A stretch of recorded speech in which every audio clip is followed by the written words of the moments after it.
संसार से बुराइयों को मिटाने व भलाई को फैलाने के लिए महापुरुष आते हैं। इस उद्देश्य की पूर्ति के लिए वे जरूरत होने पर अपने आत्मीय जनों का त्याग करने से भी नहीं हिचकते। अपने उद्देश्य के प्रति एकाग्रता और अपने पराये के भेद से परे रहने की उनकी वृत्ति की यही कसौटी है। श्री रामचंद्र का सीता परित्याग प्रसिद्ध है। श्री कृष्ण भी इस कसौटी पर अपने को खरा उतारते हैं। सभी जानते हैं कि अधर्म के उच्छेद व धर्म की स्थापना तथा सज्जनों की रक्षा व दुर्जनों की दंड देने के लिए श्री कृष्ण का अवतार हुआ था। धार्मिक पुरुष यह मानते हैं कि सर्वशक्तिमान भगवान समय समय पर पृथ्वी का भार उतारने के लिए जन्म लेते हैं। नमस्कार, आज मैं बात करूंगी भागवत धर्म या जीवन की कृतार्थता के बारे में। महापुरुष अपनी सच्चिदानंद रूप परम ऐश्वर्य से उतरकर मनुष्य या दूसरे जीव रूप में आते हैं, इसलिए उन्हें अवतार कहते हैं। जो बुद्धिवादी हैं या आध्यात्मिक तत्वों पर विश्वास नहीं करते, वे लोग ऐसे अन्य विभूतिमान पुरुषों को महापुरुष के नाम से संबोधन करते हैं। उनका मानना है कि ऐसे पुरुषों को बाद के लोग, खासकर वे जो शास्त्रों व पुराणों में विश्वास करते हैं या जो भावुक हैं, अवतार मानने लगते हैं। यदि यह बात सच है कि ईश्वर घट घट में व्याप्त है, घट घट में वह राम रमैया, तो संसार का प्रत्येक पदार्थ जिसका कोई न कोई नाम या रूप आकार है, उस ईश्वर का ही अंश या रूप है। यह माने बिना गति नहीं है। तो फिर सभी को, भूत मात्र को, प्रत्येक जड़ चेतन पदार्थ को अवतार क्यों नहीं कहते? तो इस अर्थ में सब अवतार ही हैं, लेकिन जिसमें भगवान के 6 गुण ज्ञान, बल, ऐश्वर्य, कीर्ति, शक्ति और तेज सब या कुछ विशेष रूप से प्रकट होते हैं, उन्हीं को आमतौर पर अवतार कहते हैं। और इस परंपरा के अनुसार श्री कृष्ण ने अनेक दैत्यों को मारा। कौरव पांडव दोनों भाई बंधुओं में महाभारत का युद्ध कराया, जिसमें अत्याचारी कौरवों की हार हुई और अब वे अपने शेष कर्तव्य का विचार करने लगे। इसके लिए श्री कृष्ण ने पांडवों को निमित्त बनाया था, जो कि कपटधूत पान और द्रौपदी की केस खींचने आदि के कारण अपने शत्रुओं द्वारा अत्यंत कुपित कर दिए गए थे। उनकी सहायता से दोनों ओर से युद्ध में आए हुए राजाओं को मारकर भगवान ने पृथ्वी का भार हर लिया। श्री कृष्ण को पृथ्वी का भार हरना मंजूर था, लेकिन भगवान हूँ या महापुरुष सदा दूसरों को निमित्त बनाकर उनकी सहायता से उनके द्वारा अपना कार्य किया या कराया करते हैं। भगवान समाज को जो कुछ भलाई या सुधार करना चाहते हैं, वह मनुष्यों के द्वारा ही होता है। दृष्टि की तरह या सूर्य के तेज की तरह वह आसमान से नहीं बरस पड़ता। उसकी इन प्राकृतिक शक्तियों से हमें नाना प्रकार के बल, प्रेरणा अवश्य मिलती है, परंतु प्रत्यक्ष कार्य तो मनुष्य या जीव अर्थात चेतन व्यक्ति के द्वारा ही होता है। श्री कृष्ण को अपने जीवन कार्य की सिद्धि के लिए पांडव अच्छे साधन मिल गए। महाभारत के द्वारा न केवल अत्याचारियों का विनाश हुआ, बल्कि कृष्णार्जुन संवाद के रूप में भगवद गीता जैसा अनमोल ग्रंथ रत्न भी संसार को प्राप्त हुआ। हम कोई काम करना चाहते हैं तो पहले उसका संकल्प मन में उठता है, फिर बुद्धि उसकी अनुचित उचितता का निर्णय करके कार्य योजना सुझाती है और अनुकूल साधन जुटाने तथा प्रतिक्रियाओं को मिटाने की प्रेरणा करती है। जो कार्य सिद्धि के लिए उत्सुक रहता है, वह सदैव एकाग्रता व एक निष्ठा से उसी की धुन में लगा रहता है। दिन रात उसी के सोच विचार, उधेर गुण, जोर तोड़ में लगा रहता है। उसके संकल्प की प्रबलता वायुमंडल में तदनुकूल तरंगे पैदा करती हैं। अब वे न जाने कहाँ कहाँ किस किस पर अपना असर डालती हैं। तदनुकूल प्रेरणाएं व वृत्तियाँ मनुष्य के मन में पैदा करती हैं और ये व्यक्ति उसी प्रकार काम करने में जुट जाते हैं। यही हमारे सहायक साधन या माध्यम सिद्ध होते हैं। हमारा संकल्प जिन्हें जान व अनजान में प्रिय होता है, अनुकूलता उत्पन्न करने में लग जाते हैं। जिन्हें अप्रिय व नापसंद है, ये प्रतिकूलता बढ़ाने में व विरोध प्रतिकार में जुट पड़ते हैं। प्रिय और अप्रियता सर्वदा निरपेक्ष शुद्ध भाव में नहीं होती। अक्सर मनुष्य का स्वार्थ उसमें मिला होता है और हमारे संकल्प या योजना से जिसके स्वार्थ पर चोट पड़ती है वह विरोधी होता है। जिनका स्वार्थ सत्ता है, इष्ट सिद्धि होती है, वह साथी हो जाते हैं। जैसा हमारे मन में अच्छे व बुरे संकल्पों का युद्ध सदैव होता रहता है, वैसे ही भौतिक संसार में भी अच्छी व बुरी शक्तियों, राम व रावण, ईश्वर व शैतान, दैवी व असुरी संपत्तियों का युद्ध होता रहता है। यहाँ श्री कृष्ण को जो पांडव सहायक मिले वे 100 करोड़ों के वाद से कुपित थे, करोड़ों के त्रास से कुपित थे। ये धार्मिक, न्यायप्रिय, आपभीरु व सदाचारी थे। इसके विपरीत कौरव धर्माज्ञाओं के विपरीत चलने वाले अन्यायी, पापप्रिय व अभिमानी थे। वे कपट जुए से महाराजा युधिष्ठिर को हरा के द्रौपदी का अपमान बड़ी सभा में कर चुके थे। यद्यपि उस समय भले लोग भिन्न भिन्न कारणों से चुप रहे, कमजोर व असहाय बनकर उस सती का अपमान चुपचाप देखते रहे, परंतु सबके दिल पर चोट जबरदस्त लगी। पांडव तो इसका प्रतिकार करने की सोच ही रहे थे। द्रौपदी के हृदय में दिन रात उस अपमान की ज्वाला धधकती रहती थी। यह उसका बदला लेने के लिए किसी भी प्रसंग को चुकना नहीं चाहती थी।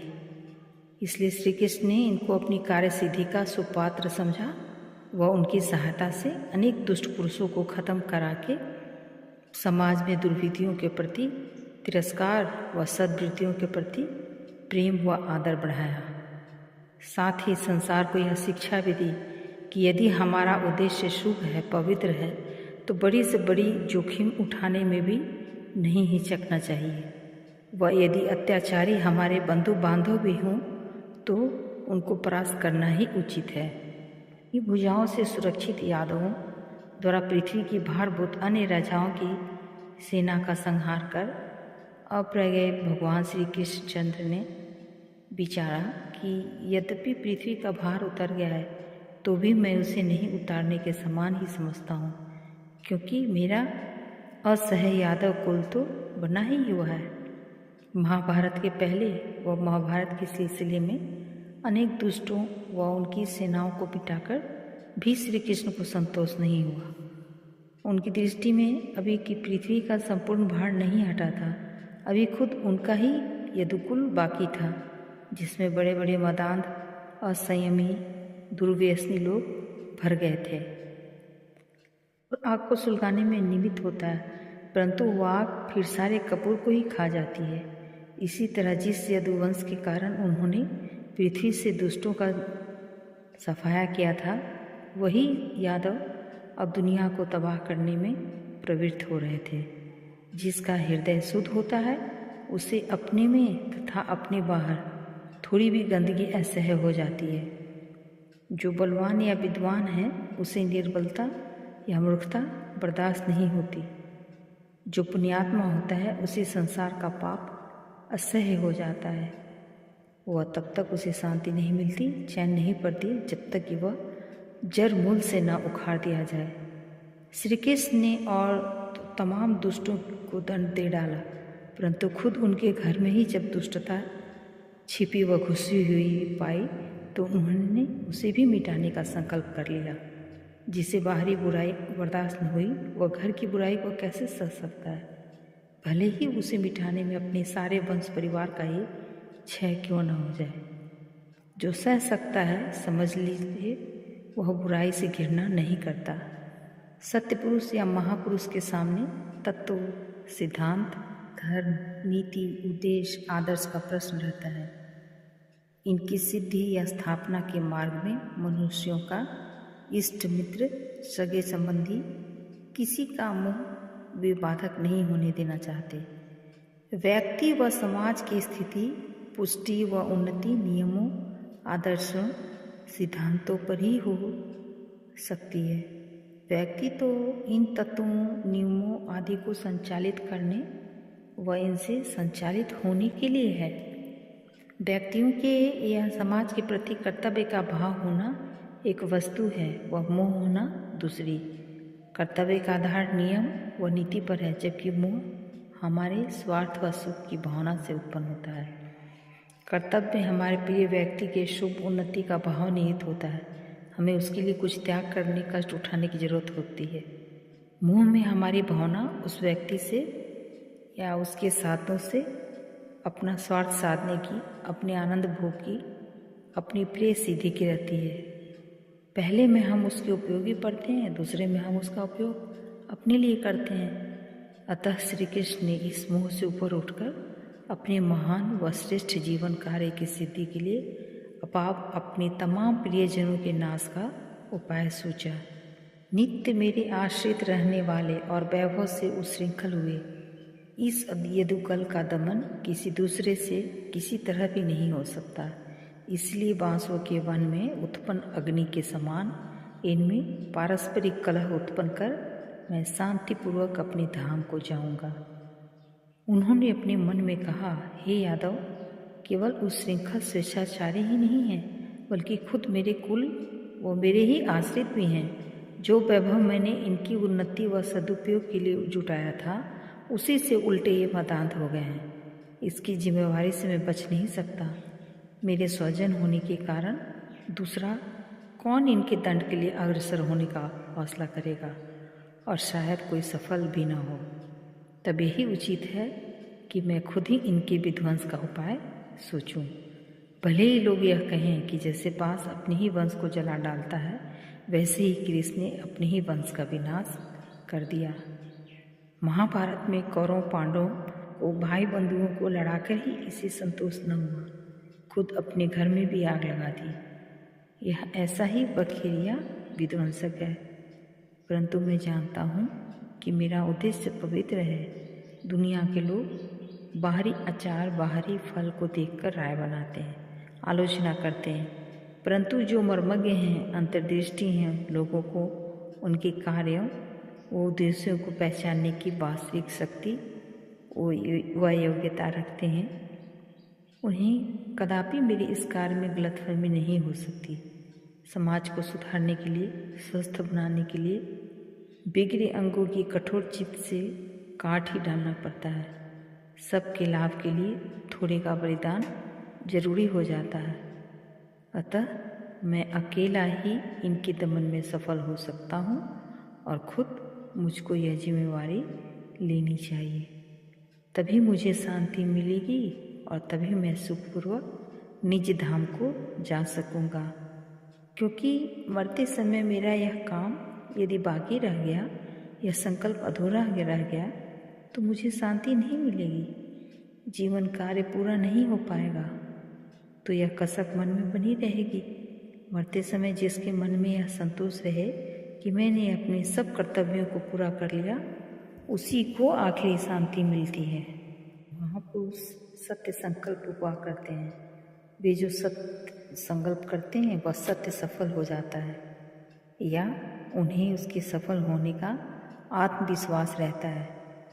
भक्त और आस्तिक इसे परमात्मा की देन, सर्व मनोरथ करी पूर्ण समझते हैं। बुद्धिवादी इसे इस तरह समझाते हैं, सत्य संकल्प हमेशा दूसरों के, समाज या समष्टि के उपकारी होते हैं। अतः उनकी तरंगें सारे समाज में अनुकूल प्रति तरंगें उपजाती हैं, जिससे अधिकांश समाज का बल उसे प्राप्त होता है।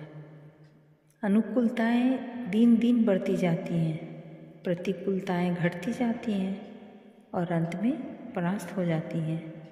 दोनों में शब्दों का ही अंतर है, भाव एक है।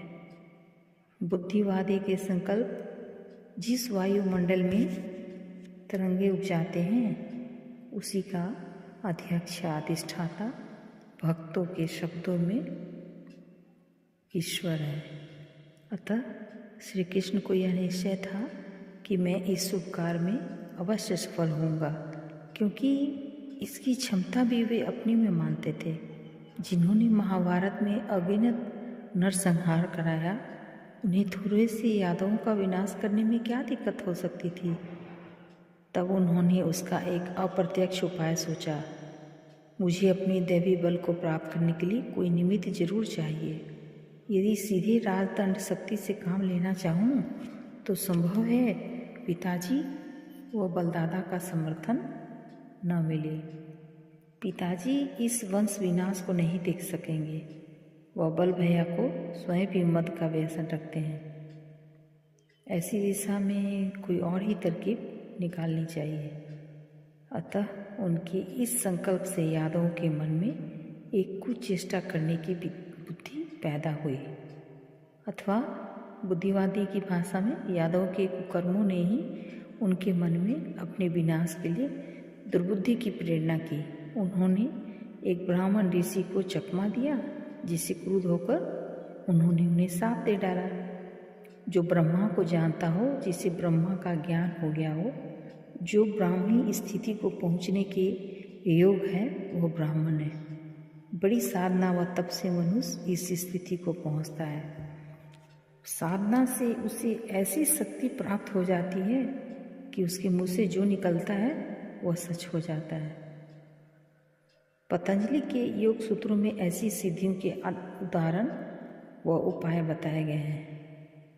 मैसिमिरिज्म या व हिप्नोटिज्म मोहिनी विद्याओं में भी संकल्प सिद्धि ही काम करती है। एक ही संकल्प का निरंतर चिंतन जप करते रहने से उसमें एक महान बल का संचार होता है। एक सतत तरंग प्रवाह वातावरण में उठता रहता है, जिसके प्रत्युत्तर के रूप में वैसी ही तरंगें साधक के अंतःकरण में प्रविष्ट होकर उसकी भावना को फलीभूत करती हैं। जब किसी निर्मल चित्त सरल हृदय व्यक्ति को कोई धोखा देता है, उसके साथ कपट व्यवहार करता है, तो उसे औरों की अपेक्षा ज़्यादा आघात पहुंचता है। जो खुद कपटी होते हैं, उन्हें दूसरों के कपट से इतनी चोट नहीं पहुंचती। अतः जब यादवों ने उन ऋषि को धोखा देने की चेष्टा की, तो उनके शुद्ध चित्त से सहसा उनके अशुभ की भावना प्रकट हो गई, या यूँ कहें कि उनका जो भावी अशुभ उन्हें अपनी भविष्य प्रदर्शनी या दिव्य दृष्टि में दिखाई दिया, उसकी घोषणा उन्होंने कर दी। वास्तव में मनुष्य फल तो अपनी ही करने का पाता है, दूसरे तो उसमें निमित्त भर हो जाया करते हैं। और इस तरह शाप, दंड और प्रतिफल दोनों हो सकता है। संसार के सौंदर्य को तिरस्कृत करने वाली अपनी मूर्ति से लोगों के नेत्रों को तथा अपनी दिव्य वाणी से उन वाणियों का स्मरण करने वाले भक्तजनों के चित्तों को अपने वश में करके और अपने चरण चिन्हों से उनका दर्शन करने वालों की उन क्रियाओं को रोककर तथा अपनी कविजन कृतित कमनीय कीर्ति का लोक में इस विचार से विस्तार कर कि इसके द्वारा लोग अनायास अज्ञान के अंधकार पार हो जाएंगे। भगवान अपने धाम को चले गए। श्री कृष्ण यदुवंश के इस प्रकार विनाश के बाद स्वधाम को चले गए। उनका रूप संसार के समस्त सौंदर्य को मात करता था। महापुरुषों के चेहरे पर एक दिव्य तेज छाया रहता है, जिससे वह सुंदर व मनमोहक लगते हैं। यह तेज उनके शौर्य का, पराक्रम का, दुर्दमनीयता का चिन्ह है और सौंदर्य उनके चित्त की प्रसन्नता, आत्मसंतोष, समाधान, स्नेह का। श्री कृष्णचंद्र का सौंदर्य तो पुराण प्रसिद्ध है। उनका रूप सौंदर्य ही लोगों को लुभाने के लिए काफ़ी था, परंतु इसके साथ ही उनकी वाणी भी दिव्य उपदेशों से भरी हुई है, जिसका प्रमाण गीता तथा भागवत का यह स्कंद प्रत्यक्ष है। दोनों के द्वारा वे भक्तों के चित्त को बस में कर लेते थे। इससे संसार में उनकी कीर्ति अमर हो गई और कवियों के कीर्तन का विषय बन गई है।